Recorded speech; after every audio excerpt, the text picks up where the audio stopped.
25 से 30 हजार युवा साथियों के साथ हमें केडी सिंह बाबू स्टेडियम के कार्यक्रम के साथ जुड़ने का आयोजन का अवसर प्राप्त हुआ और सभी अटल जी की ही स्मृतियों को जीवंत कर रहे थे।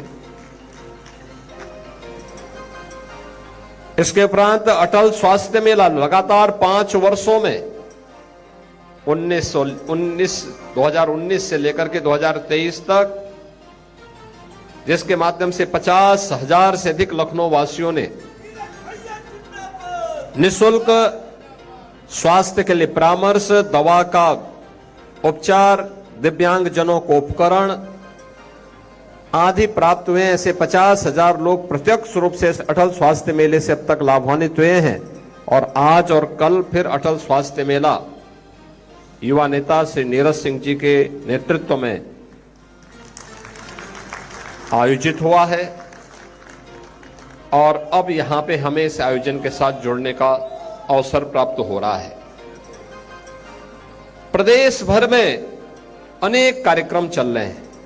हर जनपद में सुशासन पर निबंध लेखन, भाषण प्रतियोगिता और नवोदित कवियों के लिए हर जनपद में एक मंच लगा हुआ है जहां पर वे अपनी कविता पाठ, अटल जी की कविताओं को लेकर के काव्य पाठ कर सकते हैं।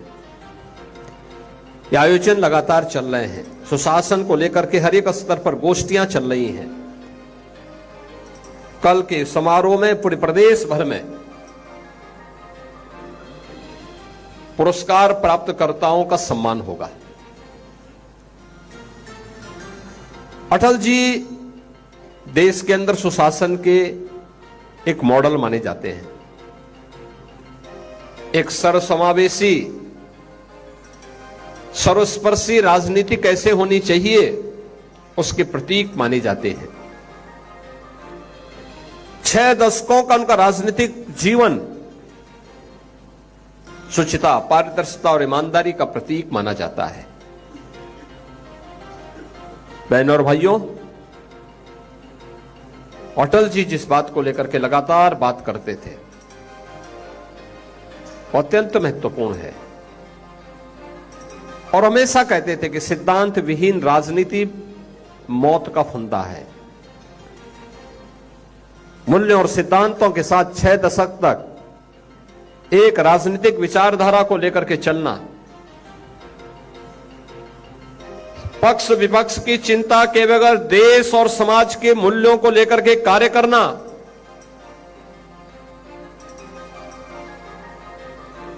देश के आने वाली समय के लिए मर्यादाओं का पालन हो, उन मूल्यों की रक्षा हो सके, इसके लिए खरीद फरोख्त की राजनीति से अलग रहते हुए सत्ता की परवाह के बगैर आने वाली पीढ़ी के लिए एक मानक और एक आदर्श प्रस्तुत करने का जो गौरव अटल जी ने प्रदान किया था, आज भी वह भारतीय राजनीति के लिए मार्गदर्शक बना हुआ है। विकास, अटल जी ने जो मॉडल दिए हैं, ग्रामीण विकास हो या शहरी विकास, अंत्योदय की परिकल्पना हो या देश के अंदर नौजवानों के लिए रोजगार सृजन के माध्यम भारत की गरिमा और भारत के गौरव की रक्षा और भारत की सुरक्षा कैसे होनी चाहिए, इन सब के मॉडल देने के कार्य हों, वो उन्होंने किए। वे सब मानक बने।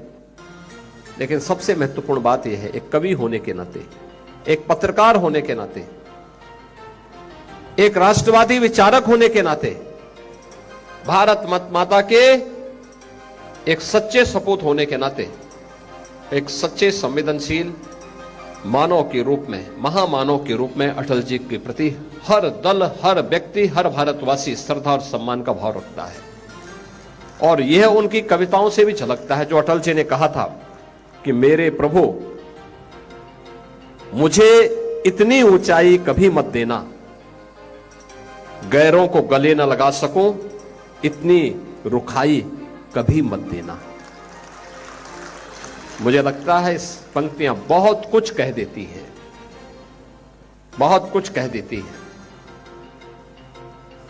कि राजनीति के लिए एक मानक है, एक स्टैंडर्ड है। वर्तमान की पीढ़ी के लिए उन लक्ष्मण रेखाओं के साथ चलने की एक नई प्रेरणा भी है। यह हमारा सौभाग्य है कि अटल शताब्दी महोत्सव के साथ हमें जुड़ने का अवसर प्राप्त हो रहा है। उन कार्यक्रमों को मजबूती के साथ हम आगे बढ़ा सके।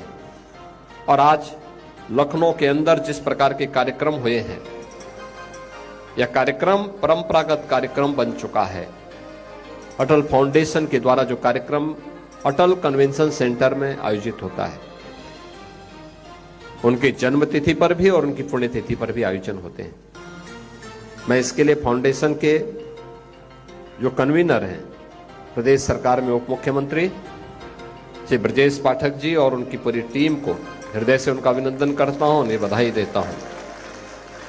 सरदेव अटल जी को उनके स्मृतियों के लिए नमन करता हूं और अटल जी के कार्यों को, उनके द्वारा स्थापित मूल्यों को पूरे प्रभावी ढंग से लखनऊ में, प्रदेश के अंदर लागू करने में अपना निरंतर सकारात्मक सहयोग देने वाले आदरणीय रक्षा मंत्री जी को मैं इस अवसर पर एक बार फिर से अभिनंदन करता हूं। आप सबके प्रति अपनी शुभकामनाएं देता हूं। धन्यवाद। जय हिंद।